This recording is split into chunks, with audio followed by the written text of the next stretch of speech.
What's going on, guys? It's Jimmy here. Welcome to our daily show where we discuss everything going on here in our country that you need to know about here on a daily basis, including money, investing, the stock market, the fourth stimulus package update, stimulus check update, and everything going on here in our country that you need to know about. And in this case, retirement, Social Security benefits, fixed income benefits, and we have some major breaking news here just coming out here out of Congress. And we're going to jump right in here. If you haven't subscribed to our YouTube channel yet, make sure to subscribe down below. It's completely free to do so. New videos are every day, so make sure to subscribe so you don't miss out on new videos. Yeah.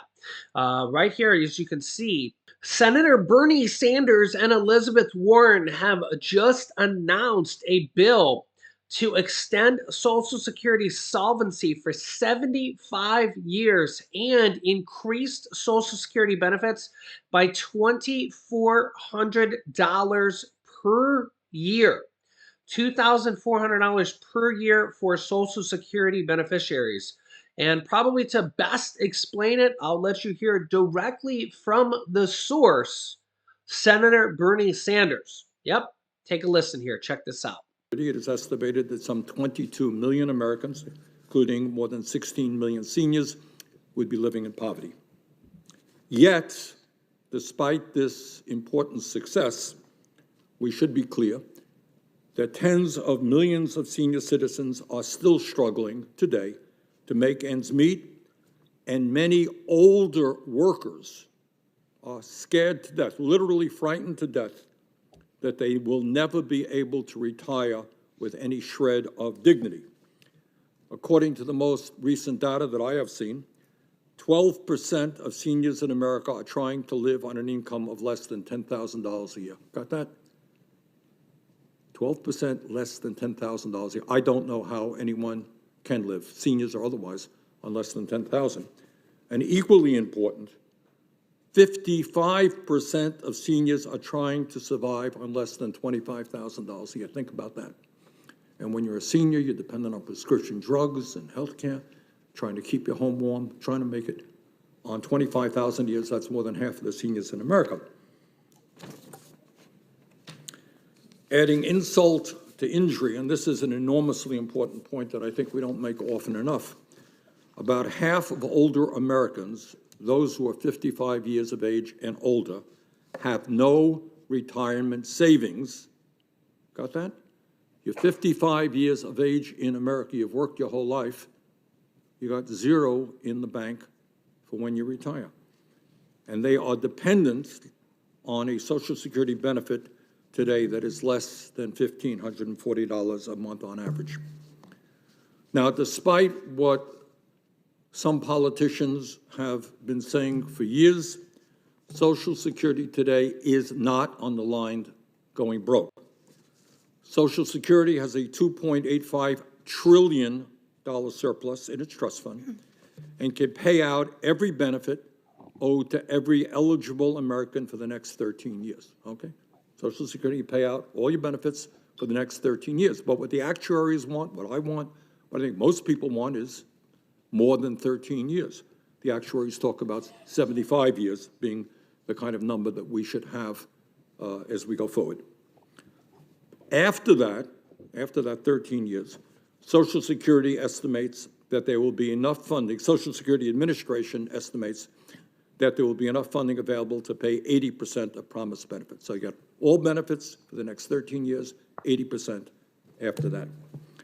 Now, given that reality, our job, in my view, is not to cut Social Security, is not to raise the retirement age, as many of my Republican colleagues would have us do. Our job is to expand Social Security so that everyone in America can retire with the dignity that he or she deserves, and that every person in this country with a disability can retire with the security they need. And that is what the Social Security Expansion Act that I have introduced today, along with Senators Warren, Whitehouse, Merkley, Van Hollen, Padilla, Booker, and Gillibrand, is all about. This legislation has been endorsed by many, many organizations, including the AFL-CIO, the Alliance for Retired Americans, Social Security Works, the National Committee to Preserve Social Security and Medicare, the American Federation of Teachers, and many, many other organizations. According to a letter, and this is an important part of what this hearing is about today, according to a letter that I received from the Social Security Administration this morning, this legislation will fully fund Social Security for the next 75 years and expand benefits for senior citizens and people with disabilities. Now, how do we do that? How do you expand benefits and make Social Security solvent for the next 75 years, which is, I think, what the American people want? Well, the answer is not complicated. At a time of massive income and wealth inequality, at a time when billionaires pay an effective tax rate lower than the average working person, at a time when the very richest people in this country are becoming much richer, this legislation demands that the wealthiest people in this country start paying their fair share of taxes. Today, absurdly and grossly unfairly, there is a cap on income subject to Social Security taxes. That cap is now about $147,000 a year. Now, what does that mean?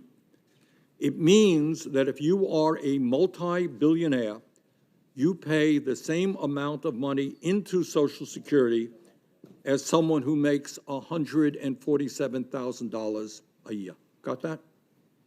It means that if you make $147,000 a year, you pay 6.2% of your income in Social Security taxes. But if you make 10 times more than that, $1,470,000, you pay 0.6% of your income in Social Security taxes. All of this is taking place at a time of massive income and wealth inequality. Now, that may make sense to somebody. It does not make sense to me. Our legislation applies the Social Security payroll tax on all income, including capital gains and dividends, for those who make over $250,000 a year. Under this legislation, 93.6% of households would not see their taxes go up by 1 penny. So the overwhelming majority of the American people would not see any increase in their taxes under this proposal. The tax increase in our legislation only applies to the wealthiest 6.4% of all Americans, those who make $250,000 a year or more.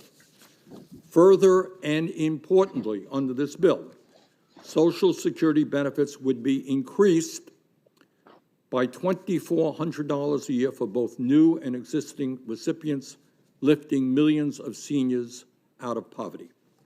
In addition, under this bill, we would increase COLAs for senior citizens by more accurately measuring the spending pattern for senior citizens through the Consumer Price Index for the elderly. Now, one of the reasons that I called this hearing, and I'm glad that Senator Graham has been able to be here, is that there is, in fact, a strong philosophical difference between many of us in the Democratic caucus and many in the Republican caucus as to the best way forward with regard to Social Security. And that's kind of the discussion we're going to have today. While virtually all members of the Democratic caucus are on record in support of expanding Social Security benefits, the Republicans, by and large, have taken a very different approach. And I'm delighted, and I hope they will show up, that some of the Republicans who have taken strong positions on this issue, I see Senator Romney's here, and I'm glad that is the case. Look forward to hearing from him. That some of the Republicans who have taken strong positions on this issue are on this committee. And I know that they're going to be explaining where they come from, and I look forward to that debate. Earlier this year, Senator Rick Scott, the chairman of the National Republican Senatorial Committee, released a plan that would sunset Social Security every 5 years, raise taxes on millions of seniors, and jeopardize the guaranteed income of 65 million Americans who depend on Social Security.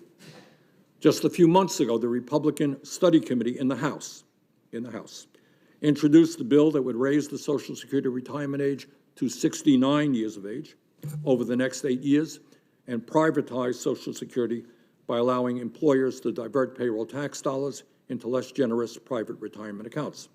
Last year, Senator Romney, who is here with us, has opposed raising taxes on the wealthy to strengthen Social Security, introduced legislation to form a committee to propose cuts to Social Security behind closed doors. In 2020, Senate Republican leader Mitch McConnell told a Bloomberg reporter that, quote, he hopes to work with the next Democratic president to trim Social Security, Medicare, and Medicaid, end quote. In 2011, my colleague Senator Graham introduced legislation to raise the full retirement age to 70 by 2032 and index it to longevity. Further, in 2003, Senator Graham introduced a bill that would have cut Social Security benefits for current wage earners by 27%, according to the Center on Budget and Policy Priorities. Now, as I think everybody knows, I don't often agree with former President Donald Trump.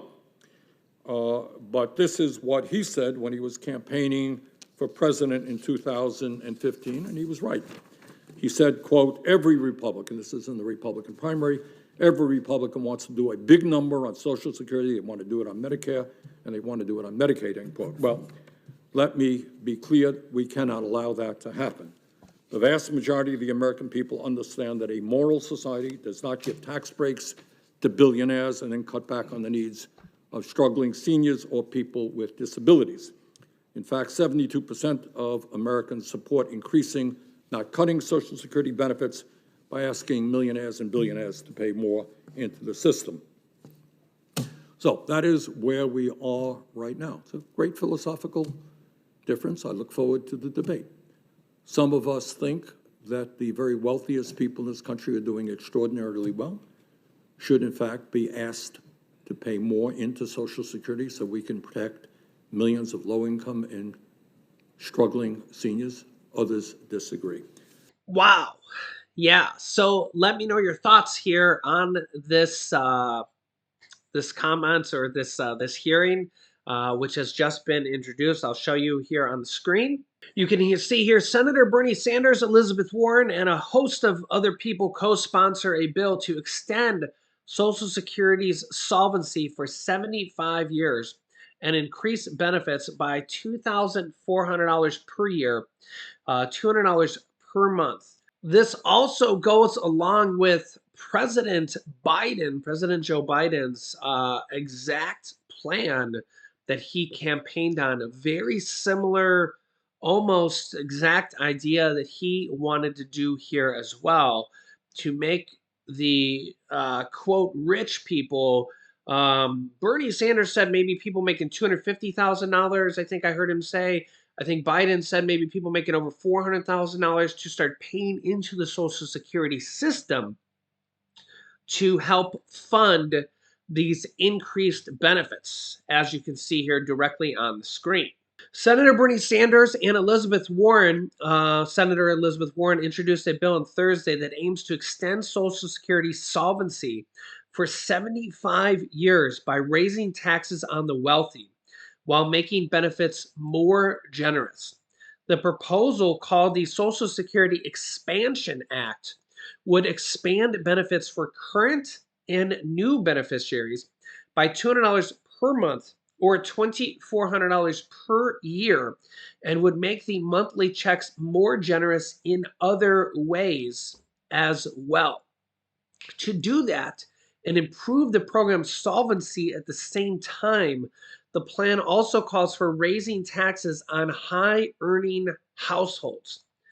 Sanders and Warren, who are co-chairs of the Expand Social Security Caucus, were joined by Democrats including Senator Cory Booker of New Jersey, Kirsten Gillibrand of New York, Jeff Merkley of Oregon, Alex Padilla of California, Chris Van Hollen of Maryland, and Sheldon Whitehouse of Rhode Island, along with Representative Peter DeFazio, an Oregon Democrat who introduced companion legislation in the House of Representatives. The way this would work, in 2022, payroll taxes are applied to income up to $147,000. The bill calls for lifting that cap and applying the Social Security payroll tax to all income of more than $250,000. So, yeah, people that make over this amount would then start paying into Social Security again, um, but would not really get a benefit of it because they would already be at the maximum. But would then it would go towards uh, basically the kitty, the Social Security fund. Okay, and people that make billions of dollars and many millions would be paying a lot of money into this kitty kind of. Social Security payroll taxes are applied at a rate of 6.2% for both the employer and the employee for a total of 12.4%, which is deducted from paycheck. The bill calls for having the wealthy pay more through a 12.4% tax on investment and business income. It would also apply levies to certain business income that is not currently subject to payroll tax. Quote, today, absurdity and unfairly, there is a cap on income subject to Social Security taxes, Sanders said in remarks during a Thursday Senate hearing. Currently, a worker earning $147,000 pays 6.2% of their income to Social Security taxes. But if instead they earn, say, $1.47 million, they will only pay 0.6% of their income to Social Security because they stop paying Social Security taxes on everything over $147,000. Bernie Sanders says that if that makes sense to somebody, it doesn't make sense to me. Under the terms of that bill, more than 93% of the households would not see their taxes go up. Only the ultra wealthy there. At the same time, it would extend the program's solvency past 2096. Raising taxes on the wealthy in order to shore up the program is popular among voters, according to a survey released this week by the University of Maryland's Program for Public Consultation. The proposal also calls for boosting benefits in several ways. It would, for example, increase minimum benefits to 125% of the poverty line and index them for future benefits. That would amount to about $17,000 for a single worker who has worked for their entire career, according to the proposal. 125% of the federal poverty line. That has actually just gone up here for 2022. As you can see here, the new federal poverty line is, you can just go to Google and type in 2022 federal poverty level right here. And you'll see here that it is now 13,590. And you go to your calculator and you type in that divided by 12 months, which comes out to $1,132 per month. But they want to make it 125% of that.